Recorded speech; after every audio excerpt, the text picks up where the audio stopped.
Hello everyone and welcome back to my channel. I know it's been a very long time, but welcome. Hello.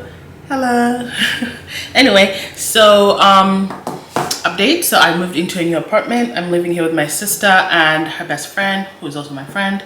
And yeah, we're just having a good time and I love the apartment and it's really fun. But fun fact, I am going back to my home country of Uganda next week, and I literally just wanted to do a what's the word, like culture shocks that I experienced when I came to America, the ones that I could think of. So I made a whole list. So basically this video is what surprised me in the USA as a Ugandan immigrant, and yeah, I just made a list right here. So number one, school is not like High School Musical. One of my favorite movies growing up was High School Musical, and I remember when I watched the movie, I remember thinking to myself, is life in America like High School Musical? It's not. It's like people were not as nice. So when I came to America, I came 2014 and I came in as a senior. So I had so many things to do. I had to do my MCAS, I had to do SATs, and people already had their friend groups. Remember, we're graduating in 5 months, like in 5 months in May and stuff like that. So I couldn't really make friends. I ate lunch in the bathroom. I'm so embarrassed to say this, but yeah. I mean, my life is much better now, but it was like, no one bullied me or anything, honestly, I won't lie, but the Americans are not as friendly. At least high school is not as friendly as they make it seem. Where I'm from in Uganda, when there's a new kid, trust me, in one day you already have a new friend, because we're so curious about people. Like, everyone's like welcoming. So yeah. So anyway, number two, non-organic and organic food.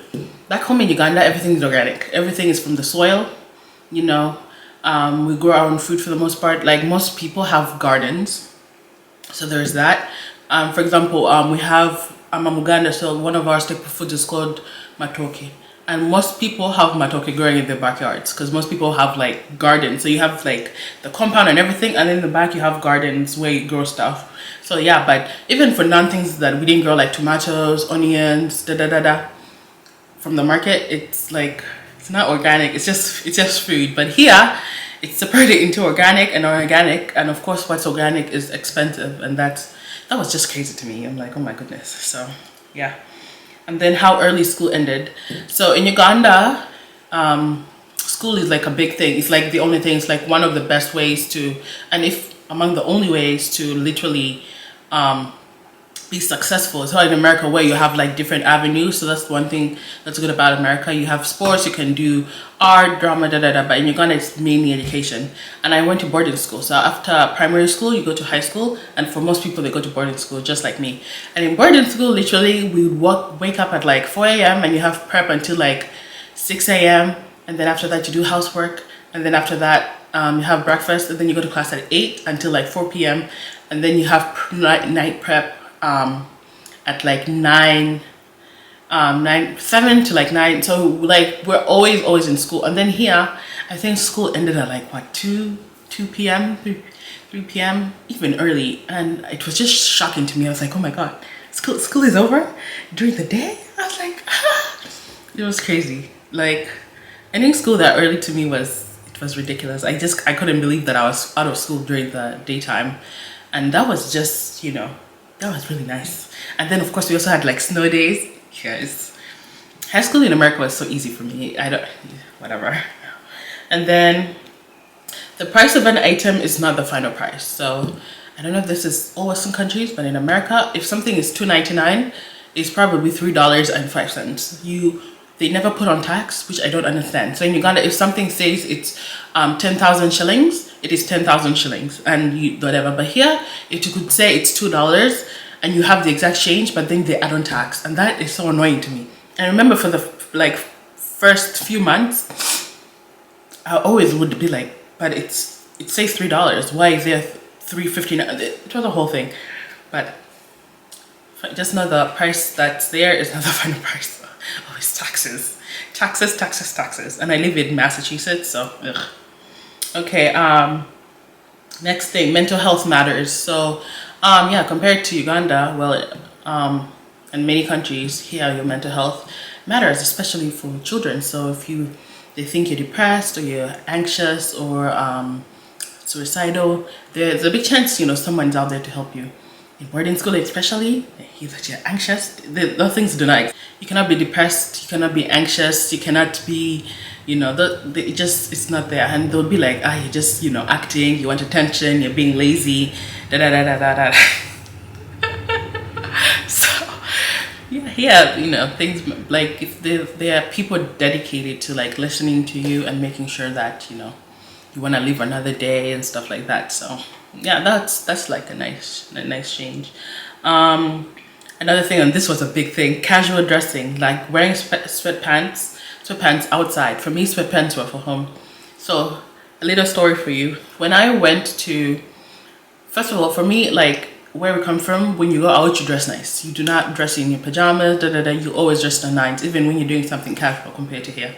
So I remember when I went to college, my very first roommate, shout out to her, Reese, she was wearing sweatpants, and I looked at her and I'm like, why are you wearing sweatpants? What is wrong with you? She's like, what? I'm like, you don't wear sweatpants outside. It's funny, she gave me my very first pair of sweatpants ever. They were Champion sweatpants, and I think I literally started wearing them like a month, 2 months later, and she was just laughing. But yeah, you know how Karl Lagerfeld said sweatpants are a sign of failure? I literally, I believe that, because I'm like, why are you wearing sweatpants outside your house? This is how people dress. Like, I see people like, no, for this one though, even for me, I will not allow my children to wear pajamas outside the house. That is just embarrassing. People, please do not wear pajamas. Pajamas are for your house. Do not wear, if you don't want to dress up, that's fine, but wear something casual. Wear like, I don't know, but jeans. Don't wear pajamas, stuff like that. So that one I still do not condone. Do not wear your pajamas outside the house. Am I casual? Yeah, I wear sweatpants literally all the time. I do try to dress up still, but not as much as Uganda. Yeah. And then the pharmacy, grocery store, and how accessible drugs are. So back home, when we have a pharmacy, it's basically just drugs and that's it. But here it's a pharmacy struck a grocery store, or it has like food, drinks, da da da da. So for me, that was shocking. And yeah, drugs. There's back home, when you want a drug, you have to go to the pharmacy, and most times you probably need a doctor's note of some sort. I think most times my mom's the one who bought like drugs for me. But yeah, so my mom bought the drugs for me and stuff like that, so I don't remember. But even when you wanted painkillers, you had to go to the pharmacy and be like, I want painkillers. And stuff like, let's say you got ringworm, da da da, all the things. I think for the most part you had to go to the pharmacy. I don't know if you needed a prescription from a doctor, but here there's some things that are really like over the counter and stuff. So yeah. And then how young dating is allowed and sexual intimacy. Like, the Western world is crazy. So I don't know about other countries, but again, we're talking about America. Your kids are having sex at 14. I remember a girl I worked with, we were talking about sex, and she was like, I lost my virginity at 14. Girl, 14, you're still a baby. Why are you having sex at 14? You don't even know what sex is, you guys. Why are children losing their virginities at 14, 15, 16? Like, they don't even understand. Like, anyway, whatever. So my mom literally would give me talks through my aunt, me and my sister, every week, literally like every week, if not every other week, maybe I'm exaggerating a bit, about like boys and sex. I think one of my mom's greatest fears was us being like bamboozled by a boy and getting pregnant. So I know that we were not allowed to date in primary school, and if there was even a rumor that you had a boyfriend, you were in trouble. I remember this girl, I had a crush on a boy, and she kind of knew it, suspected it, and she literally threatened to tell the teacher. And I remember thinking, oh my god, but that bitch, that was really mean of her. And that girl was supposedly my best friend. So whatever, but I digress. Anyway, so yeah, you couldn't date. High school, you could date, but it was on the low. And most times, if people knew you had a boyfriend or into boys and stuff, they'd be like, ugh, don't think you're kind of a slut. That's how conservative my country is. So yeah, I couldn't date and stuff. Now my parents are out here talking about dating and stuff, and I'm just like, I have no money. Who am I dating? But hopefully 2024 next year. Okay, next one. How you truly cannot really own land and you have to pay taxes. So here, even when you own a house, I don't think you own the land on the house, I don't know. But even though you own the house and it's in your name, you still have to pay taxes. That's crazy to me. Back home, if you have land or a house, a car, that is, the government has nothing to do with it. It is yours and yours only. Here, even though you own the house, you have to pay taxes. And if you don't pay the taxes, they come for you. And that makes no sense to me, which means you don't truly own it. So here, the government is owning everything. So you have freaking taxes on cars. I literally found out, I think like 2-3 months ago, that you have to pay taxes on a car. What? What? You have to pay taxes on a house. Let's say you inherited a house. You have to pay taxes on the house. So let's say your uncle gave you a mansion and you are working a minimum wage job. You have to pay taxes on that, and apparently you own it, in quotations. Like, that is so annoying. So that to me is shocking, and it's like one of the mainly really annoying things about America. I won't even lie to you, that you cannot truly own anything and you have to pay taxes. Here, taxes, it's a cycle. It's a cycle. You pay taxes in your paycheck. Let's say you give the money to someone else, the person who's going to pay taxes on that money. Like everything, you buy something, it's taxed, because technically money, I don't know why we're taxing stuff in like supermarkets and stuff, because if I'm already taxing my paycheck and then I'm buying something and then I'm taxing that too. That is whatever. Anyway, next thing, you have to follow like neighborhood like rules for your house. For example, here you cannot just decide to build a fence. You know, your neighbors have to be okay with the fact that you want to build a fence. That is crazy to me, especially I think with HOAs. Like, how dare you be mad that I want to build a fence? Or your house color has to be like an approved house color. You cannot wake up one day and be like, oh, I want to paint my house pink. They're like, excuse me, all the houses here are cream. What do you mean you want to paint your house pink? It's just like, it's my house, I want to do. But anyway, whatever. And then this one is a nice one. There is more life than academia.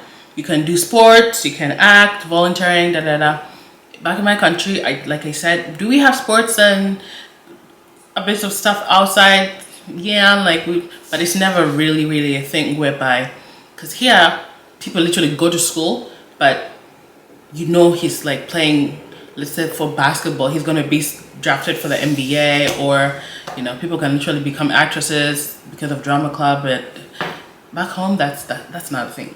That is not a thing. So now, if you fail at education, good luck. And then lastly, I put low academic competition. So here I feel like competition is basically with yourself. I mean, in a general sense, you are competing with other kids, but here it's mainly yourself. You try to get the 4.0 GPA, and if someone else has their 4.0, like, good for them, but it's mainly you. It's more of an individual level. Back home, everything is competition. I couldn't literally sleep in high school because all we had to do was study, and I hated that. Because imagine you want to read a book or you want to chill, but everyone else is studying. It makes you feel guilty, right? And you know, everything was a competition and stuff like that. It was just annoying. But yeah, whatever. Are there more things? Probably, but this is all I have today, honestly. It was just like a quick video because I'm going home next week. And I'm going to do my best to vlog, but I've not been in my home country for 9 years. I do not know what to expect. I'm a bit anxious. I won't lie to you about that. But I'm excited. I'm going to see my mom. I'm going to see my best friend. I'm going to see people. I don't think even I have any friends back home. I don't really talk to anyone apart from my friend. Anyway, thank you for watching the video. I hope you enjoyed. Please like and subscribe and tell your friends. I love you guys. Bye.